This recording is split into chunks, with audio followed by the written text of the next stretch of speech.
There's a financial battle going on all around us, and a lot of us are right in the middle of it without even realizing it. It's like this constant tug-of-war, where your money is either your biggest supporter or your absolute worst enemy. So the big question is, which side are you really on?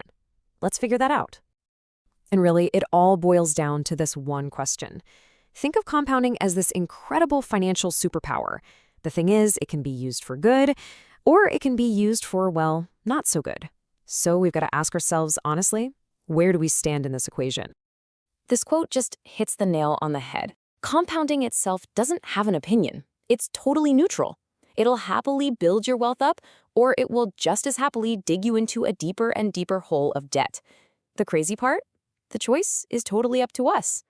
So this brings us to a really frustrating situation, something I like to call the great reversal.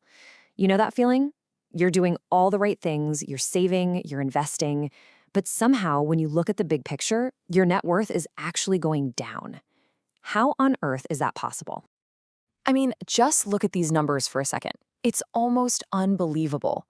People are paying 30, sometimes 40% in interest on credit card debt, while at the same time, they're hoping and praying for a 10 or 12% return on their investments. The source material puts it perfectly. You're not just standing still, you are literally running backwards at full speed.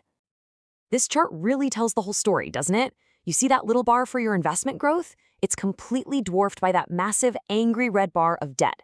It's like trying to fill up a bucket that has a giant hole in the bottom. You can pour and pour all you want, but you're just not going to win this race. And here's the bottom line, the hard math of it all. You're not even breaking even.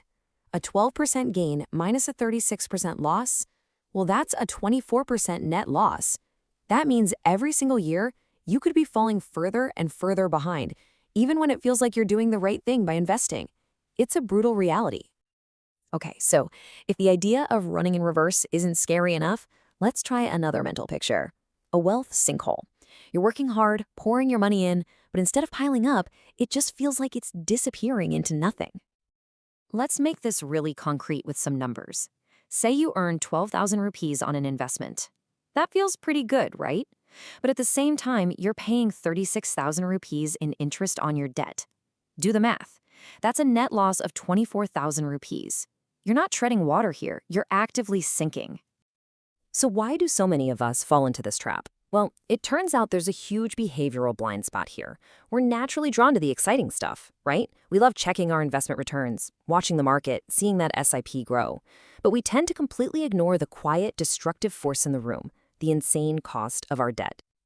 Okay, so I know we've painted a pretty grim picture so far, but here is the really good news. You can absolutely win this fight.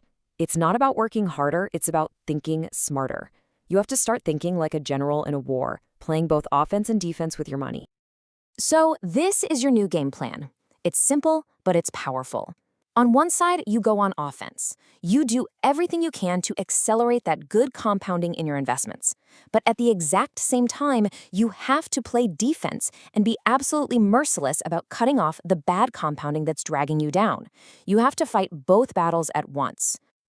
So what does this defensive battle plan actually look like? Well, it's a three-pronged attack.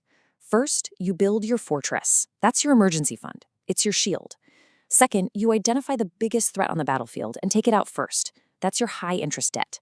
And third, you cut off the enemy's supply lines by stopping any new borrowing for things that just go down in value.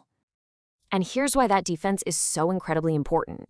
It creates a protected space where your investments, your offense, can actually do their job and grow without being disturbed. That emergency fund acts like a firewall. When a crisis hits, you use the fund instead of taking on new debt. And by getting rid of all those soul-crushing monthly payments, you finally free up your money to work for you, not against you. All right, so we've seen how this whole two-sided battle works, and we've laid out a solid strategy to win it. But now comes the most important part of all. It's time to turn the focus back on you and figure out what's your personal net score. So let's just pause for a second here, a moment of truth. After everything we've talked about, what does your gut tell you? Right now, in your financial life, is compounding your friend or is it your enemy? Are you in the green or are you in the red? It's a tough question, but you've got to be honest with yourself. And you know what? You don't have to rely on just a gut feeling. Here's a super simple way to get a clear, black and white answer. Take a moment to do a personal financial audit.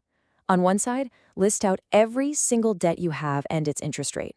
On the other side, list your investments and what you expect them to return. Then, just do the math. This simple little exercise might just be the most important first step you can take to get back in control and make sure you end up on the winning side of your own financial story.